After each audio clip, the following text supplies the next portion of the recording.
Limpak-limpak, bulto-bulto, kahon-kahon. Ganito raw kung i-deliver ng ilang contractor ang milyon-milyong pisong halaga ng pera sa mga opisyal ng Department of Public Works and Highways o DPWH na pinaparte-parte naman daw sa ilang mambabatas. Ang perang galing sa buwis na pinaghirapan, pinagpawisan at pinagpagura ng taong bayan. Ibinubulsa raw ng mistulang isang sindikato sa loob mismo ng pamahalaan. Naniniwala ka ba na mayroong existing syndicate within DPWH? Yes po, Your Honor. Meron po.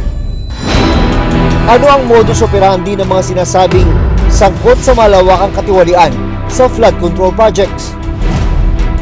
Magkano binibigay mo, Miss Sally? 245 million. In cash? Yes, Your Honor.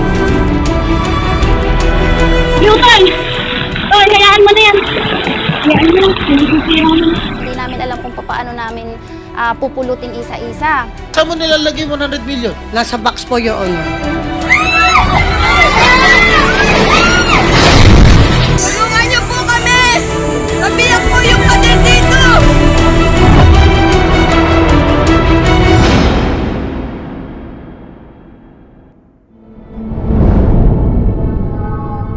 Sa pag-aaral ng GMA Integrated News Research, pumapangalawa sa National Capital Region o NCR sa mga rehiyon na may pinakamaraming flood control projects at pinakamalaking contract cost.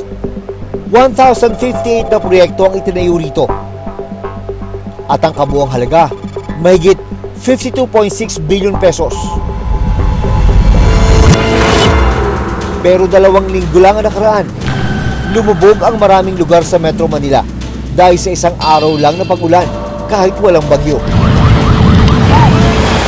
Sabi ng Quezon City LGU, 36 sa 142 ng mga barangay ang binaha. Isa rito ang Barangay Botocan, Quezon City.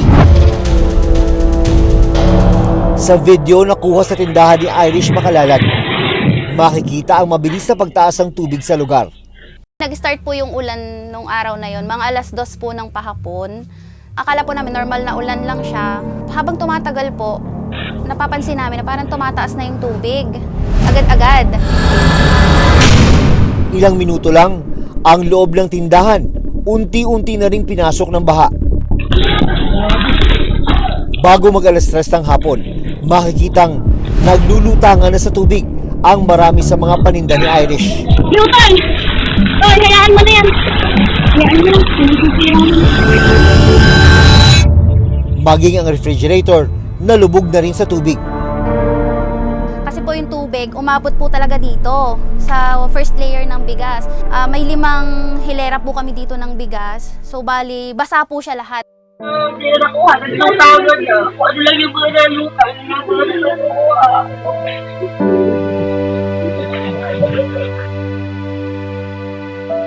Kasi nga, hindi naman ganito. Yun ang isip ko. Hindi naman kami binabaha ng ganito talaga. Sabi ni Irish, nasa mahigit 30,000 pesos ang nalugi sa kanila dahil sa mga binahang paninda. Sa kagaya po namin na ganitong mga small business owner po, hindi naman po sasabihin na malaki yung kita eh. Talagang magtsatsaga ka po sa piso, 2, 3. Nanghihinayang talaga ako. Sa pag-aaral ng UP Resilience Institute at UP NOAA Center, umabot ang 121 millimeters ang ibinagsak na ulan nung araw na yun sa loob lamang ng 1 oras. Katumbas na raw ito ng 5 araw na pag-ulan. Sa buong Quezon City, 141 ang itinayong flood control projects mula 2022 hanggang 2025 ayon sa pagsusuri ng GMA Integrated News Research. At ang kabuang halaga nito, mahigit 5.3 billion pesos, pinakamarami sa District 4. 11 kilometro mula sa lugar ni na Irish, may itinayong flood control project ang DPWH. Dito sa Matalahib Creek, dito sa Quezon City, may itinayong pumping station. Yan yung nakikita nyo sa aking likuran. Base rito sa signage ng Department of Public Works and Highways, ang proyektong ito ay sinimula noong June 29, 2024 at ang target completion date ay May 29, 2025. Pero nagkaroon ng revision, kaya yung naging target completion date ay August 28, 2025. Sa kasagsagan nitong kontrobersya sa mga flood control project ng pamahalaan, isa itong proyektong ito sa tinamaan. Ipinatigil ito ng lokal na pamahalaan ng Quezon City. Unang-una, wala daw kasing Certificate of Coordination. At pangalawa, yung pumping station nakatayo sa ibabaw ng creek. Bawal na bawal yan. Ayon sa Quezon City LGU, itinuturing na non-buildable site ang creek. Ibig sabihin, bawal itong tayuan ng anumang istruktura. Pinasisikip raw kasi nito ang daluyan ng tubig na maaring magdulot ng pagbaha. Ang proyektong ito, ang kontratista ay St. Timothy Construction Corporation. Base sa SEC records na nakuha ng PCIJ, ang mag-asawang si Sara at Pacifico o Curly Vizcaya ang incorporators ng St. Timothy. Base pa sa tarpaulin na nakapaskil sa gilid ng creek, DPWH Quezon City 1st District Engineering Office ang implementing office. Joint venture ang konstruksyon ng Matalahib Creek Pumping Station. Ang isa pa sa mga kontraktor, Pilastro Builders and Development Incorporated. Nagpadala kami ng sulat sa Pilastro Builders and Development Incorporated para kunin ang kanilang panig. Pero hanggang ngayon, hindi sila sumasagot sa amin. Nagpaunlak sa amin ng panayam ang abogado ng mag-asawang Vizcaya. Kinausap ko po dyan si Sir Curly, bakit wala yung pumping station. Sabi niya, pinalo up ko na yan sa ka-joint venture ko. Ang sabi, aayusin, maglalagay. Problema po, ipinatigil na ng ating pamahalaan ng Quezon City. Kaya ngayon, nabalan po yung proyekto. Unang-una, bakit daw walang coordination sa LGU? Pangalawa, bakit itinayo sa lugar na hindi dapat pagtayuan? May plano po kasi yan bago nilalagay. Okay? Dumadaan yan sa masusing pagpaplano ng implementing agency. Pero yung contractor po, wala ho siyang obligasyon para makipag-coordinate sa local government. Bakit? Kasi po, ang implementing agency, sa umpisa pa lang, sila lang gumagawa ng proyekto, sila lang nakikipag-coordinate sa LGU. Tulungan niyo po kami! Nabiyak po yung pader dito! Isa pang flood control project ang natuntun ng Reporters Notebook sa Navotas City. Sa kasagsagan ng bagyo at pag-ulan Hunyo ng taong ito, nasira ang bahagi ng river wall dito sa Navotas City na nagresulta sa matinding pagbaha at pagkasira ng ilang bahay. Pero meron pa palang mas malalim na dahilan dahil ang kanilang floodgate nasira din. Ito pa naman dapat ang haharang sa tubig mula sa Manila Bay papunta sa ilog. Kaya ang mga komunidad lumubog sa baha.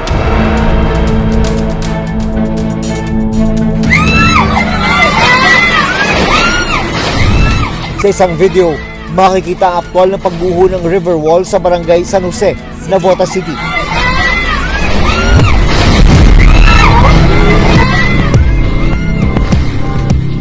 Ilang saglit pa, bigla na lang rumagasa ang malakas na agos ng tubig mula sa nasirang pader. Mabilis na pinalubog ang ilang komunidad sa Navotas. Tulungan niyo po kami! Nabiyak po yung pader dito!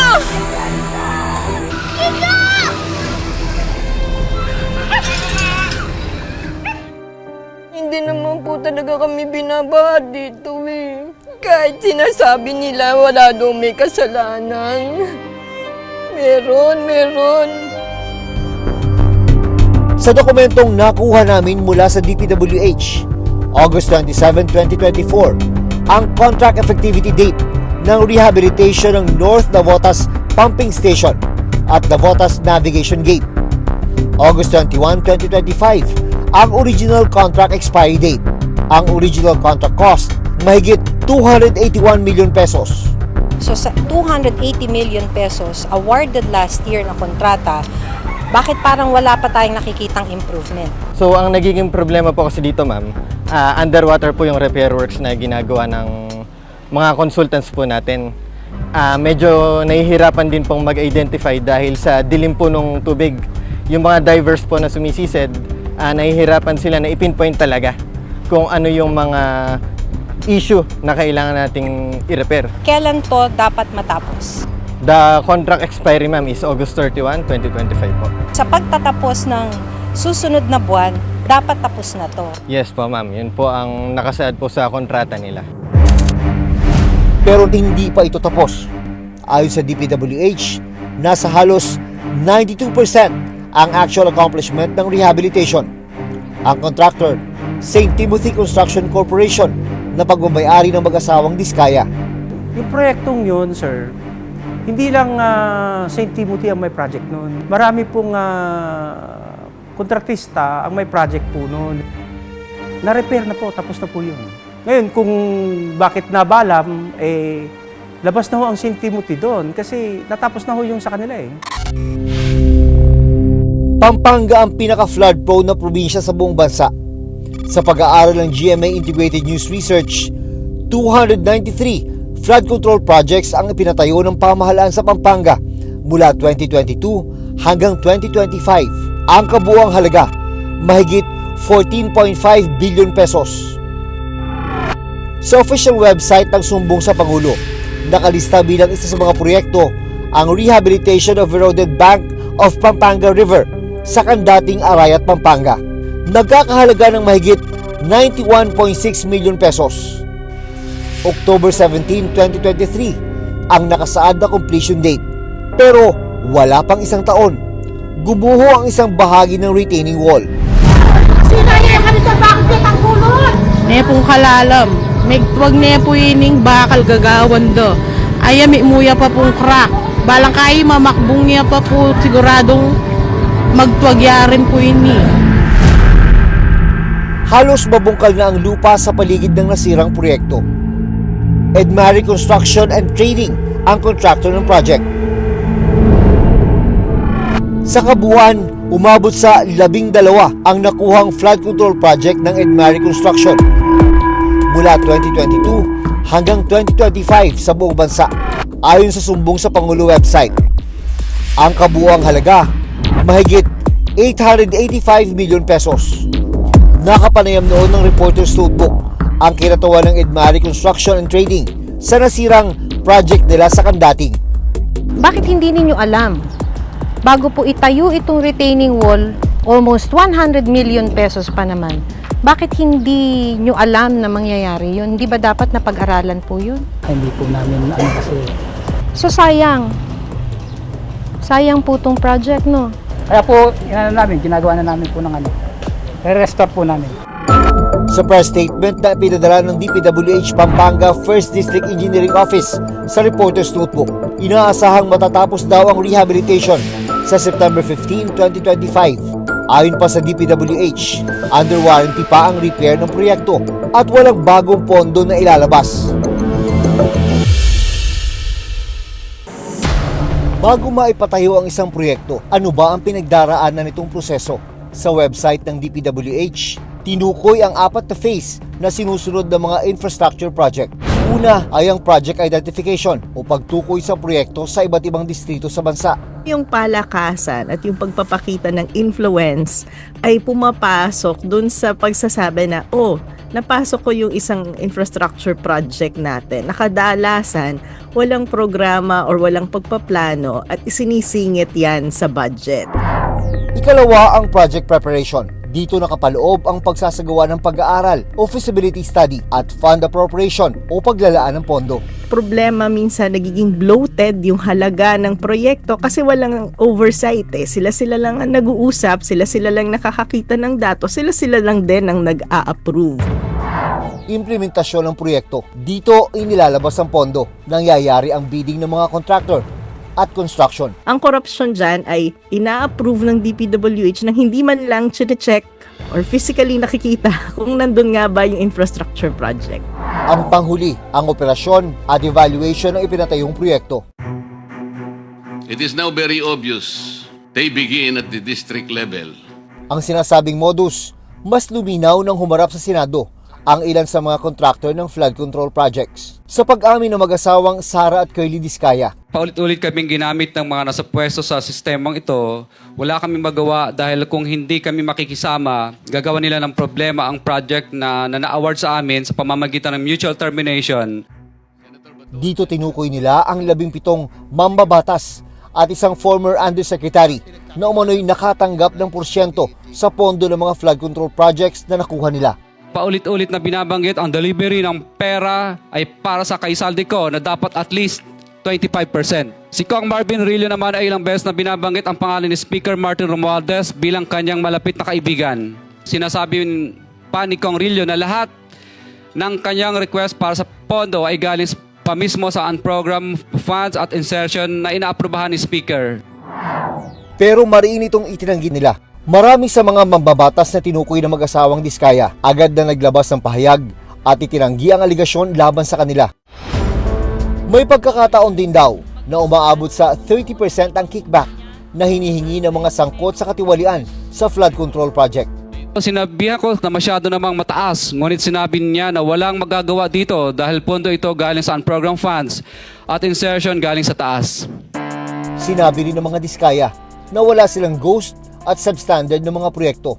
Taliwas sa mga lumalabas na may mga impormasyon sa publiko, hindi kailanman kami gumawa ng ghost projects. At masugid kami nag-i-inspect sa lahat ng aming mga natapos na projects. Pero sa post ng isang residente mula sa Eastern Samar, isang flood control ghost project sa barangay Garawon, Bayan ng Hernani, ang nais niyang idulog sa Pangulo. DPWH Region 8 ang implementing agency. April 2024 sinimulan at January 2025 natapos ang kontrata.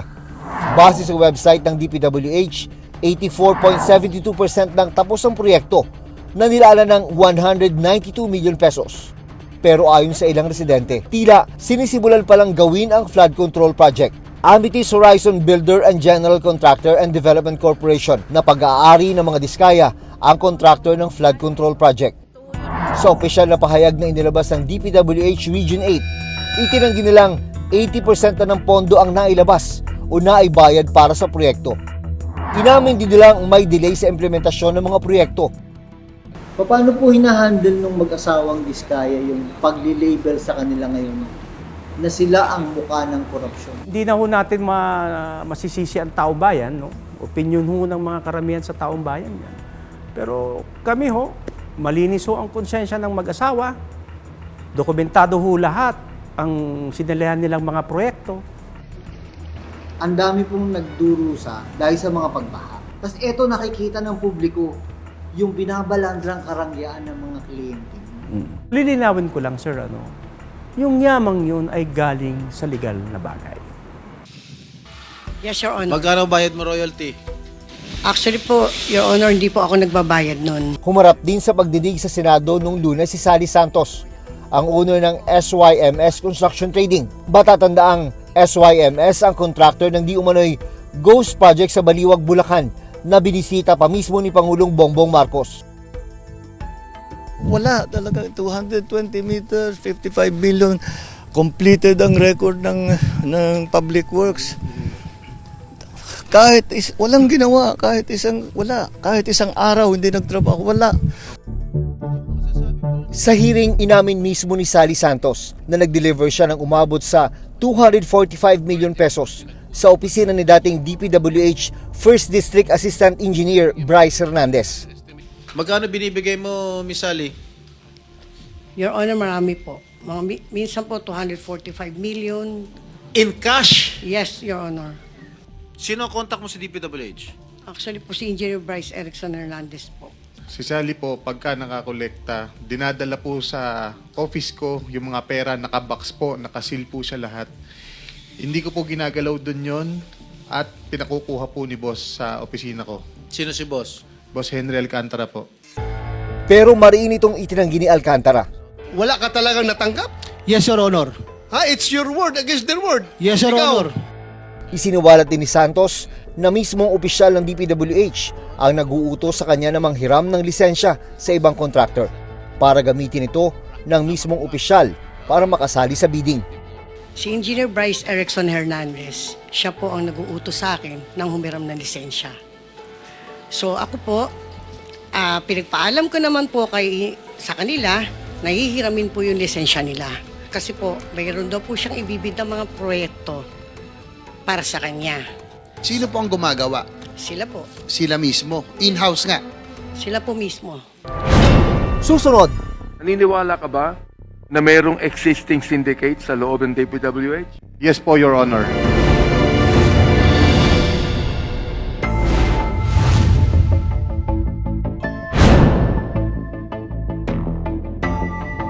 Sa naging pagdinig naman ng House of Representatives itong Martes, idinawit ni Bryce Hernandez ang dalawang senador na sangkot umano sa anomalya. Sabi ni Senator Marcoleta kahapon, ligtas ka na. Hindi po ito totoo. Si Senator Jinggoy po ay nagbaba ng 355 million ngayong 2025 sa mga ilang projects sa Bulacan. Ang sabi po ng boss ko dito ay 30% ang commitment dito. Noong 2023 naman, ay naglabas ng 600 million si Senator Joel Villanueva at ang SOP nito ay 30% din. Parehong itinanggi na Estrada at Villanueva ang aligasyon ni Hernandez. I am confident that I have not committed any illegal act.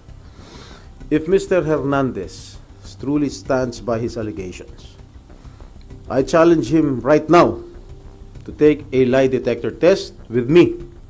Let us settle this once and for all and show the public who is telling the truth. Wala po ako kailanman naging flood control project. Hindi ko po sasabihin na I categorically deny this accusation. Dahil po may resibo po tayo. Meron po pwedeng i-verifika kung bakit ito nangyayari. Sa pagdinig, ilang mga larawan pa ang ipinakita ni Hernandez na nagpapakita ng limpak-limpak na pera. As far as my knowledge is concerned, ibibigay po yan sa tao. Yung nga pong tinatawag na proponent, nakausap niya. Sinesegregate po namin yung mga pera. Naniniwala ka ba na mayroong existing syndicate sa loob ng DPWH? In my own opinion, base lang po to dun sa nakikita ko, yes po, Your Honor. Meron po. Nito lamang Huwebes, naghain ng reklamo sa Office of the Ombudsman si Secretary Vince Dizon laban sa 25 opisyal at 4 na construction companies na inuugnay sa maanumalyang flood control projects. Una po itong kaso na ihahain natin ng gobyerno laban sa mga taong involved dito sa pagnanakaw ng pera ng tao. Kinasuhan sila ng paglabag sa Republic Act 3019 o Anti-Graft and Corrupt Practices Act at paglabag sa Article 217 of the Revised Penal Code o malversation through falsification of public documents at Republic Act 9184 o violation of the Government Procurement Act.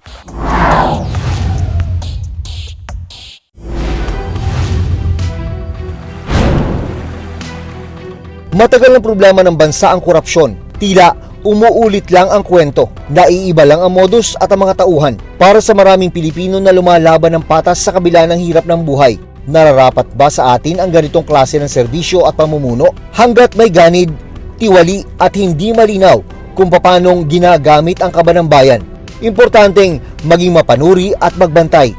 Dahil bawat sentimong ginagastos sa mga proyekto, pera natin ito. Ako si Jun Veneracion at ito ang Reporter's Notebook.